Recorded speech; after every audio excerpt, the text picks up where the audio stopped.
اور آپ لوگوں کو بھی ظاہر ہے کہ وہ شاید ہی کوئی گجراتی ہوگا جو گجراتی قوم سے تعلق رکھتے ہیں، یہ میرا تجربہ ہے، ان کو بھی گجراتی آتی نہیں ہے، یا تو اردو بولتے ہیں یا ٹوٹی پھوٹی جس طرح یہ گزارا کرتے ہیں، عموماً نہیں آتی ہوتی.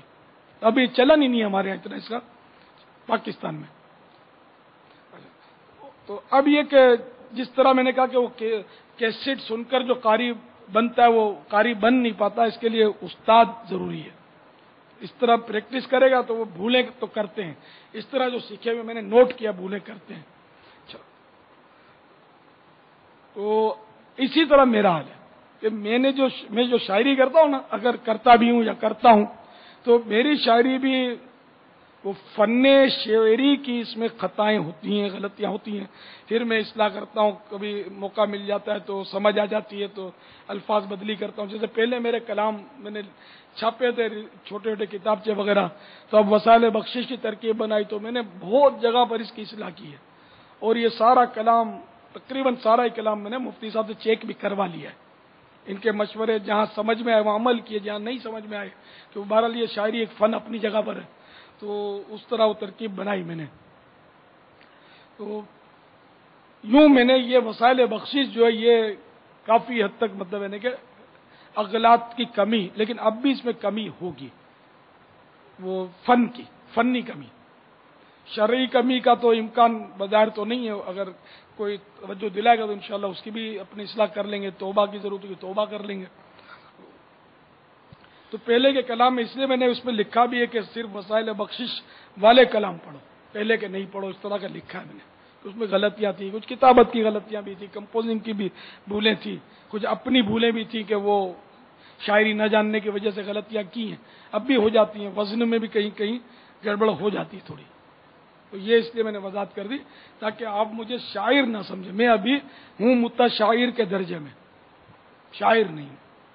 تو اب یہ کہ متشاعر بننا سنت ہے تو یہ تو پھر آپ جوتے کھاؤ گے، بنے گی نہیں بات، نقلی شاعر بنو گے تو اس لیے وہ انہوں نے تو سمجھانے کے لیے ہمارے نگران شورا نے کہا کہ پھر سنت نہیں ادا کریں گے آپ کی.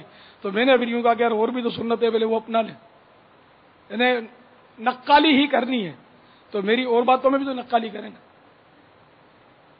میں مدنی مذاکرے کرتا ہوں تو اب اس کی آپ نقالی کرنے بیٹھو گے تو ظاہر ہے کیا جو ہونا ہوگا کہ وہ ایک کوا مطلب مور کے اس کو کہیں سے پر مل گیا، اس نے مور کے پر لگا لیے تو یہ سمجھا کہ میں مور بن گیا ہوں. اب وہ جب موروں میں گیا تو وہ جب مور جو اس میں آئے تان میں، اور انہوں نے وہ اپنی مخصوص وہ ٹہوکار اس کو بولتے ہیں، مور کیا بولتے ہیں ہم تو گجراتی میں ٹہوکار بولتے ہیں. مور جو بولتا ہے نا اس کو جیسے کتا بھونکتا ہے تو مور وہ ٹہوکار کرتا ہے. اردو میں کیا بولتے ہیں یار، اردو دانو کسی کو نہیں پتا. چلو مور اپنی چہچہانے لگا، چڑیا چہچاتی ہے تو مور کچھ بولی بولنے لگا، اپنی بولنے لگے، اپنا فن کا مظاہرہ کرنے لگا، اور وہ اپنا وہ پر پھیلا کر دم کے اس نے وہ ناچنا شروع کیا.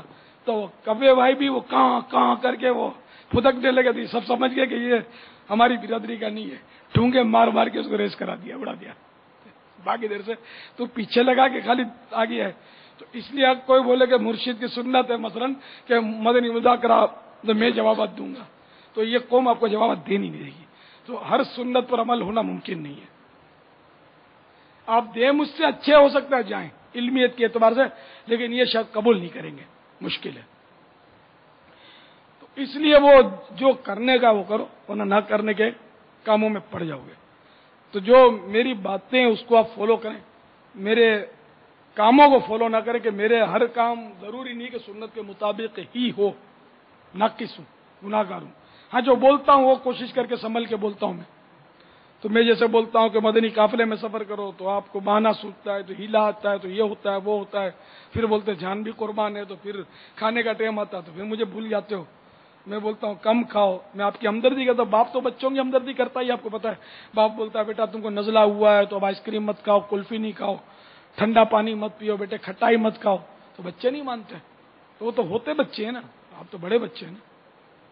میں بھی آپ کو پرہیزیاں بتاتے رہتا ہوں، کم کھاؤ، اس طرح بیٹھو، اس طرح اٹھو، اس طرح پردہ کرو، اس طرح امامہ شریف باندھے رکھو، داڑھی سجا لو، نماز مت چھوڑا کرو، جماعت مت چھوڑا کرو، جھوٹ مت بولا کرو، غیبت مت کیا کرو، وعدہ خلافی مت کرو، لوگوں کو بلا وجہ ایذا دینے والے انداز میں گھورا مت کرو، بدنگاہی مت کیا کرو، مار دھاڑ نہیں کیا کرو، اسلحہ مت چلایا کرو، فائرنگ مت کیا کرو، لوگوں کو خوف زدہ مت کیا کرو۔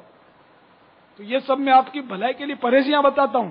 یہ پرہیزی ہوگی تو انشاءاللہ آپ تندرست رہیں گے، قبر میں بھی یعنی عذاب سے بچیں گے، قیامت میں بھی انشاءاللہ صحت مند رہیں گے کہ عذاب سے محفوظ ہوں گے انشاءاللہ جل جلالہ، اور جنت میں انشاءاللہ آقا کا پڑوس پالیں گے۔ تو میں جو بولتا ہوں اس کو آپ اپنائیں۔